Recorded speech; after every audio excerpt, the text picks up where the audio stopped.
So if you've brought your grogger with you, this is a great opportunity. I know there's at least maybe a couple of you. So a quick reminder, this is Jewish tradition as they read through to celebrate Purim. It's the holiday that comes out of the book of Esther. Tradition is Jewish community will read through the book of Esther. It's not that long if you take it in one chunk. And whenever Haman is read, whenever his name shows up, the whirl around, particularly kids. You're welcome to do this as adults here. I think it shows up about 6 times today. So, and you drown out the chief villain's name, Haman, as that's being read. So, let me read our passage. It'll be on the screen as well. It's starting in Esther chapter 2, verse 21. In those days, as Mordecai was sitting at the king's gate, Bigthan and Teresh, 2 of the king's eunuchs who guarded the threshold, became angry, sought to lay hands on King Ahasuerus. And this came to the knowledge of Mordecai. When the affair was investigated and found to be so, the men were both hanged on the gallows. And it was recorded in the book of the Chronicles in the presence of the king. After these things, King Ahasuerus promoted Haman, the Agagite, son of Hammedatha. You can feel free to boo, too. That's fine. And advanced him and set his throne above all the officials who were with him. And all the king's servants who were at the king's gate bowed down and paid homage to Haman, for the king had so commanded concerning him. But Mordecai did not bow down or pay homage. Then the king's servants who were at the king's gate said to Mordecai, "Why do you transgress the king's command?" And when they spoke to him day after day, and he would not listen to them, they told Haman, in order to see whether Mordecai's words would stand, for he had told them that he was a Jew. And when Haman saw that Mordecai did not bow down or pay homage to him, Haman was filled with fury, but he disdained to lay hands on Mordecai alone. So as they had made known to him the people of Mordecai, Haman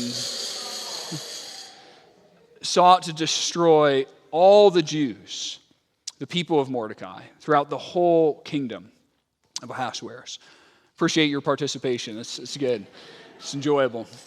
There's really just one question you kind of come away from this text with, and that is, who is king? Who is the king in your life? And really, you've only got 2 options. Really, it's you or it's Jesus. And so that's the question we're going to keep coming back to as we go through and think about this text. Now, when I was in 5th grade, I was in school, and this was the first time I had gone to a situation where the classes were split. All of my classes were now split up, or the main ones, between 2 teachers. And it happened, there was one set of classes that, for whatever reason, I was fine with one, and the other set of classes, I just really was struggling, and I was really misbehaving a lot in that. My parents could not figure out, they couldn't understand what was going on. So at first they figured, okay, maybe this is a new school. Justin's adjusting to being in a new school environment. But did not get better. Eventually the situation was bad enough. They had to come in, sit down for a parent-teacher conference. And as they listened, they discovered, no, this is really an issue. Justin should be listening. He should be responding. He should be doing these kinds of things. And I think I perhaps knew at the time, I definitely realized afterward, the real issue at play was that I didn't respect one of those teachers, and all of those classes. And I had this crazy notion, sometimes happens with teenagers, I knew everything. And so I figured, I don't really need to pay attention. Instead of paying attention, listening, doing the classwork, I just needed to be respected. I need to be recognized for my genius. And, it wasn't happening for some reason.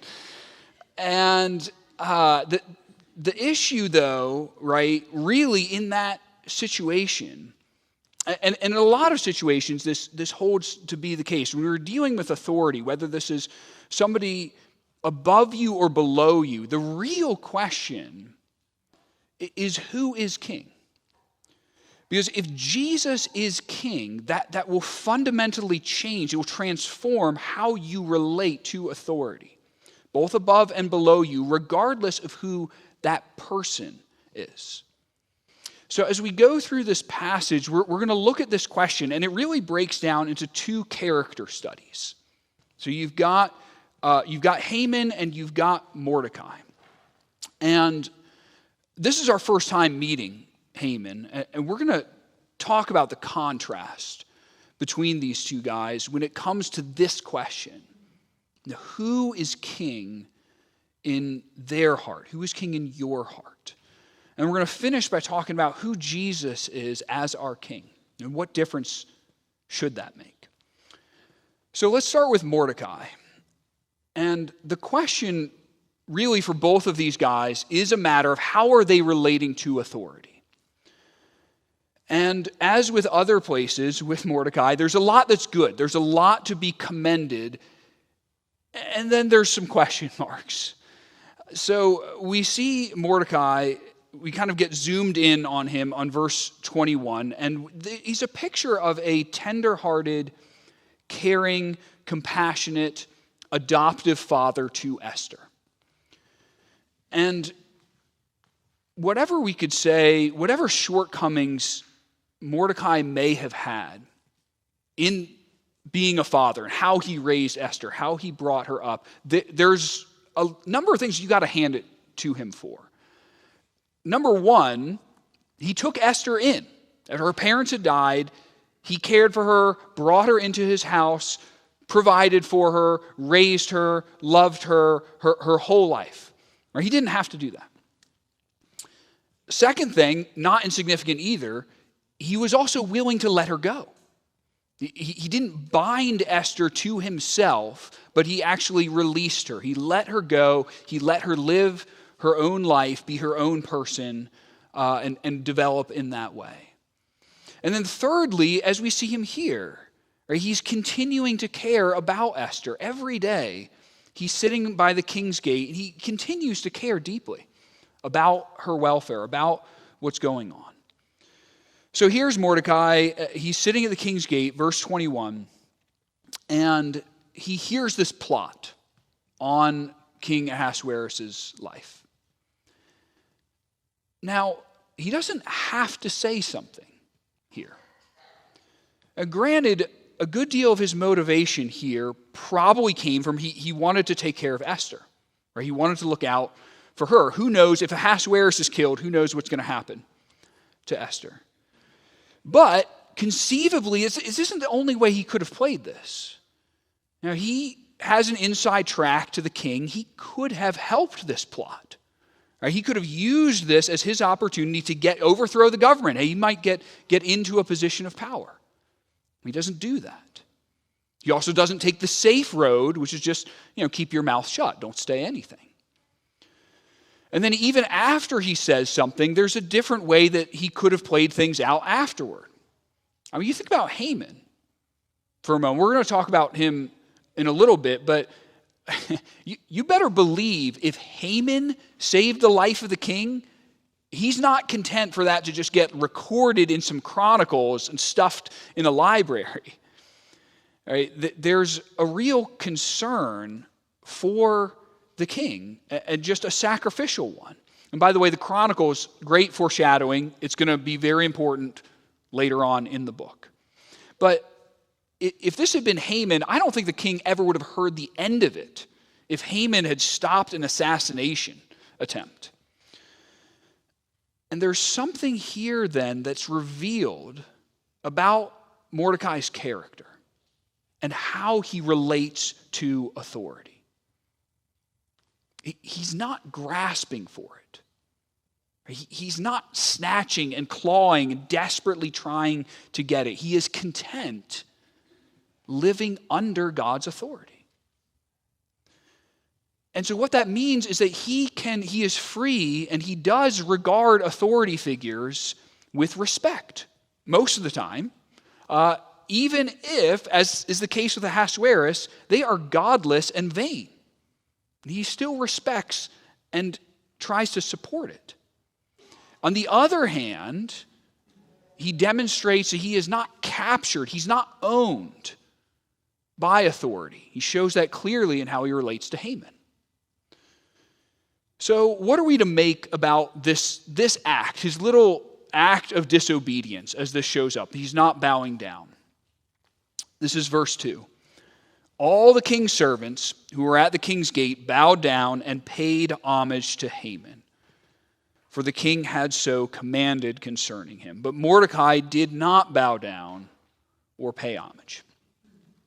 All the other servants, they see this. This causes, understandably, quite a commotion. Who do you think you are? You think you're better than the rest of us? You know, what puts you above all of us that you're not going to do this? Mordecai refuses to budge. So the servants, talk to him for a while. Eventually, they just, hey, we're going to tell, hey, let's just see what happens, right? We're going to tell Haman what's going on here. So is what Mordecai is doing here, is this an act of religious motivated defiance? Right? Like we find about his one generation prior, King Darius, Daniel's three friends. Darius builds, you may know the story, he builds this giant idol, commands everybody to bow down, worship this idol, and the three friends don't. Is that what's going on here? Maybe. The trouble here, bowing down in this culture, in this time, this is just kind of a standard act of deference, respect, that you would show to anyone in authority. So, as a rule, everyone, in for example, King Ahasuerus' presence, or if he comes by, everyone would have been expected to bow down to him, just recognizing he's the king. So really the best we could say about this from a religious perspective, it's a gray area. It's one of those gray places. And that's one of the reasons it's so surprising to see Mordecai doing what he does. This is somebody clearly who has no problem compromising on gray areas as a matter of self-preservation. He's done that his whole life to try to blend in. So what is happening here? What is driving this? Now, some people will contest, so it's just an issue of pride. Mordecai is a proud guy, and Haman, he's somebody it's not hard to imagine not respecting. So, maybe it's just a pride. He can't bear this idea. I think one of the more interesting explanations I found, it has to do with family line and heritage. So we talked about before, Mordecai is a descendant of Kish. So Kish is Saul's father, first king of Israel. And when we're introduced to Haman here, and then several more times throughout this book, he is referred to as Haman the Agagite. Why? Why that detail? Why that particular description? So many generations ago, hundreds of years ago, in fact, King Saul, God tells him, as he's become established, go and destroy all of the Amalekites who are living in Israel's kingdom. And he doesn't do it. He fails to do it. He keeps back the best of all of them and their stuff for himself, including keeping alive the king of the Amalekites, a guy named Agag. This is now one of his descendants. So here you've got Mordecai. He's a descendant of Saul, being commanded to bow down to one of the descendants of Agag, the guy that his ancestor failed to kill all of those hundreds of years ago, and it was the failure that cost him the kingdom. So it's maybe this is just a bridge too far for Mordecai to do this. But whatever the reasons, he can't get there. He can't do this. And whatever mixed motivations may have been happening that's going on inside Mordecai, there is something commendable that is differentiating Mordecai from Haman. It says at the end of verse 4, Mordecai told the other servants who asked why he didn't bow down. It's because he's a Jew. He finally, here it is, Mordecai finally opens his mouth. He finally shows this backbone, this grit, where he's going to own this. He's going to talk about his faith and the importance of that in his life. And of course, all of his immediate fears, his fears are immediately confirmed as to what that's going to do when he does that. And look, maybe this isn't the hill that he should have chosen to die on, but he does have a hill. I think there's something to that. I wonder how many of us, myself included, really, if it came to it, do we have any hills? Do you have any hill that you would be willing to die on? Do you have a place that you're willing to either stand for something or stand against something, no matter what it costs you, because you have Jesus as your king? In such a way it makes you willing to stand up while everybody else is bowing down. Is there anything like that? There is something to Mordecai here. It's beyond anything that Haman ever shows or comes close to. And that is that he values something greater than earthly power, gaining power, which what he's doing here definitely isn't helping him do that. He has a higher allegiance. He has a willingness to stand for and honor something above mere human power, which is all that Haman ever cares about, all that he ever respects. Because Mordecai has God on the throne of his life, he both respects people in power, like Ahasuerus, but he's not owned, he's not controlled by that power, as he shows with Haman. So let's move on now to look at Haman. So Haman really, here and throughout the book, he's meant to serve as a warning. He is meant to be a warning. And one of the interesting questions I want to think about, at least certainly this time, is this question, and it's a kind of a fascination with criminals or villains throughout all time. How does this happen? Or how does a Haman become a Haman? Or how does he become the kind of person he is by the time we meet him? Because this is somebody who, a few sentences after we meet him, presumably not long after he has risen to this position of power, he is already plotting a mass genocide of millions of Jews throughout a whole empire. Look, I know the Hitler thing, right? Like comparing people to Hitler, it's a bit of a trope. Right? But like here, it's actually true. And it's still the Jews. But here's the difficulty. Right? And it's something that should give us pause. I promise, Haman did not become a mass murderer overnight. This is something that happens over years. And it's the kind of thing, maybe not the results, but it's the kind of path that can happen to any of us if you don't acknowledge Jesus as king. Because what happens if Jesus is not king, really one other choice, it's you. You are king. And if you're the king, well, that means you needed to be treated as a king. And this starts to build an inflated sense of worth. That precisely because it is so inflated, it's also very fragile. It starts to make you rather a petty person. You got to wonder, when you're looking at Haman, how long did this take? Right? How long was he angling everything he did after this position? Verse 1, Ahasuerus advanced him and set his throne above all the officials who are with him.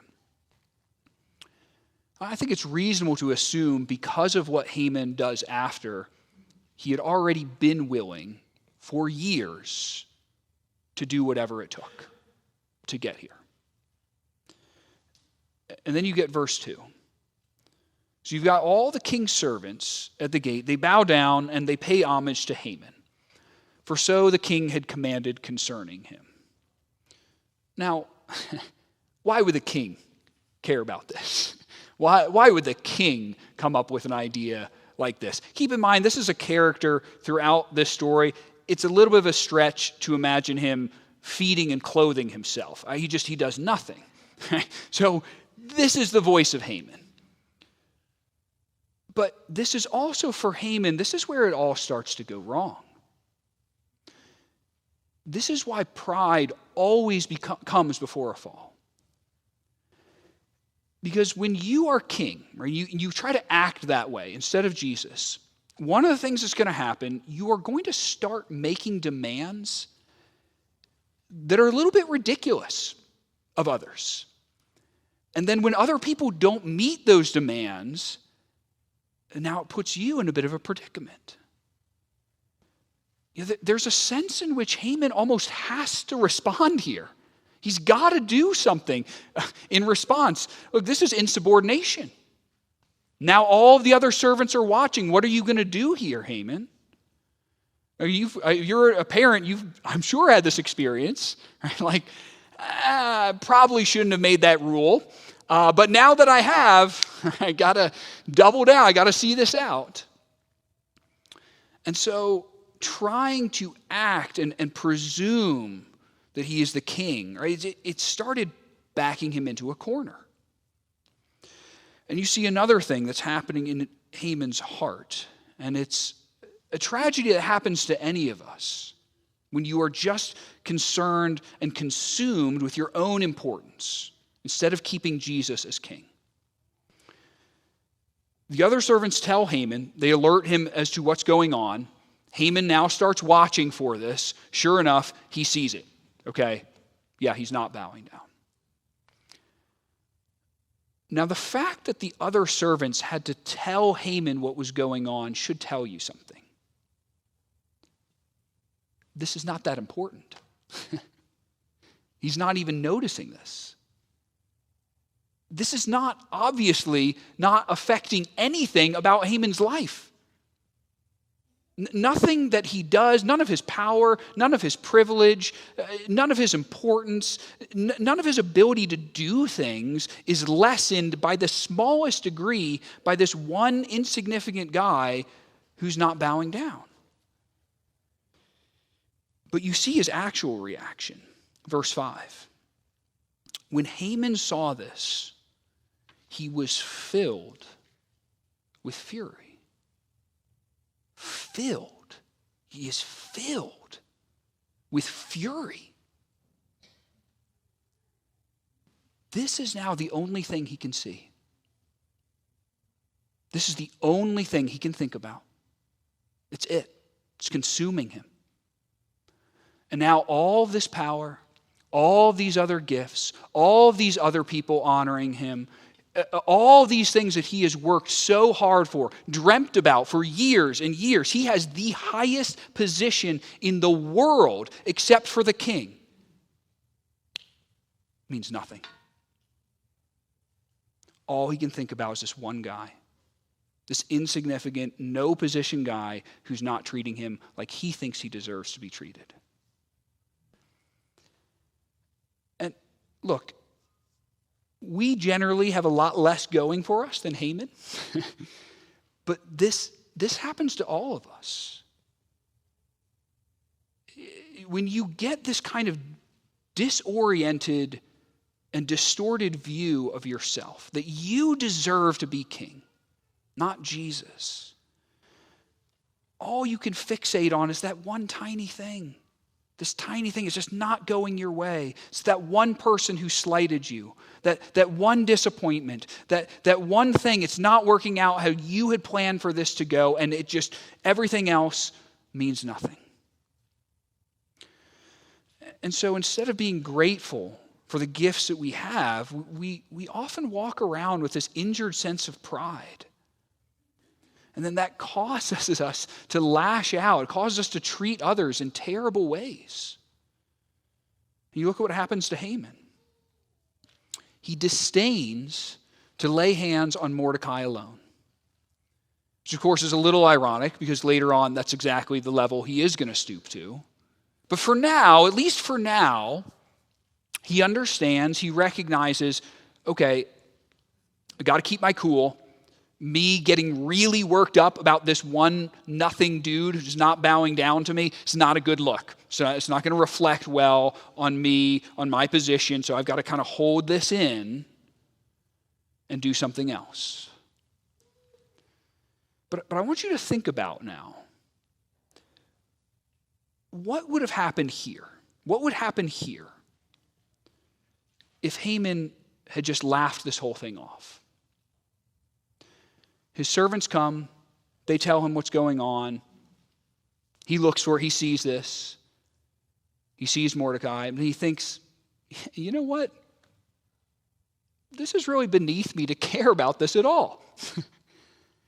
He just laughs it off. Like, who is this guy? I've got so many more important things to worry about than this one nothing guy. It's not bad. I can't be bothered. That really was an option. Really was an option for him, and he could have saved face. If that had happened, there'd be no book of Esther. None of the rest of this would have been written. None of the rest of it would have happened. It all starts with this tiny little incident of hurt pride. Instead of laughing it off, he opts for genocide. That is quite a swing. But it happens in a moment. It happens in one moment. He just decides, I can't allow this. My pride can't sustain this. And I'm not going to be content. He won't be content with throwing Mordecai in jail. I won't be content with just killing Mordecai. No, I've got to wipe out this entire race, this entire minority group of millions of people. That is the only thing that will now vindicate my pride. That's how big it's gotten. And look, Haman has a lot more power to do evil than most of us have. It's probably a good thing. But we all have this same kind of decision to make when it comes to authority. Or how do you view authority? How do you view people above you and people below you in the authority you have? Where is Jesus in this? And this is where we've got to start and orient by looking at Jesus. Jesus is our King, period. And he is a king who saves, who dies for those who rebel against him, which is us. That's the gospel. Matthew 20:28, Jesus says, I came not to be served, but to serve, and to give my life as a ransom for many. And so that is now the interpretive lens we have got to see all authority through. Jesus is our king. He's a king who died to save us. And I want to close by talking about 3 just practical applications. What will that do? What will that do in your life, particularly with authority, if you keep that grid, if you keep that structure in mind, the first thing that will do is that it will give you respect for authority, and it will give you self-respect under authority. Respect for authority, also self-respect under authority. You think about Jesus. He submitted to authority. He respected people in authority, even bad people in authority. But he wasn't owned by that. He wasn't manipulated by that. He says directly to Pilate, he says, you would have no authority at all unless it were given you from above. Yeah, and this is where we usually fall off on one or maybe both of the sides of this when it comes to authority figures, say, above us. That if it's an authority figure that you care for, that you don't care for, then we fail to respect them like we should. Right? We'll undermine them, shoot them down, say negative things about them. I was just going to disregard this. I'm going to disobey this because I don't really respect that person. Then the other hand, if it's an authority figure that we do care for, we do support, or we want something from, or we're afraid of, suddenly, we're just fawning all over them and flattering them and tripping over ourselves to try to get on their good side. Having Jesus as your king changes both sides of that. Because on the one hand, you're able to see all authority figures. Every one of them is set there by God. And they're answerable to God. And so this means that you can respect a position of authority and the person in that position without per se respecting that person. All right, you respect the position of authority without respecting necessarily the person holding that position. Honestly, I don't see that category in America. Right? My whole life, I just don't really see us having that category. But then on the other hand, you are only answerable to one authority, to one king, Jesus. And so that means you're not owned.